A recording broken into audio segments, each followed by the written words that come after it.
దాదాపుగా ఎక్కువ మంది ఏం చెప్తుంటారు అంటే సమయం అన్నింటికంటే బలమైనదని, దానికి చాలా శక్తి ఉంటుందని, సమయం స్వయంగా కనిపించదు కానీ మనకు అన్నింటినీ చూపిస్తుంది అని, అందుకే ఈ సమయానికి భయపడుతూ ఉండాలి అని. సరే, ఎవరి ఆలోచనలు వాళ్ళవి. తమ తమ అభిప్రాయాలను బట్టి ఒక్కొక్కరు ఒక్కో అభిప్రాయానికి వచ్చారు. దాన్ని నేను గౌరవిస్తాను. ఇక ఎంతో కొంత ఈ విషయం కూడా నిజమే.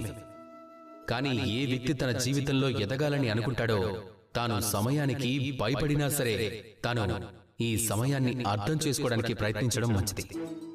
ఒకవేళ మీరు సఫలత అనే దారిలో ముందుకు సాగాలనుకుంటే ఈ సమయాన్ని అర్థం చేసుకోండి. అది చెప్పేది అర్థం చేసుకోండి. ఇది చాలా అవసరం. చివరికి ఈ సమయం ఎలాగూ మన కాలుడే అవుతుంది. మనందరం దీనికి దాసులం కావాల్సిందే. అంతవరకు ఈ సమయాన్ని గౌరవించండి. దాని శక్తి ఏంటో అర్థం చేసుకోవడానికి ప్రయత్నించండి. ఇక సమయంతో పాటు అడుగులో అడుగు వేస్తూ నడవడం నేర్చుకోండి. సమయం దానికదే చక్కబడిపోతుంది. రండి, అలాగే నాతో పాటు ప్రేమగా చెప్పండి, రాధా కృష్ణ.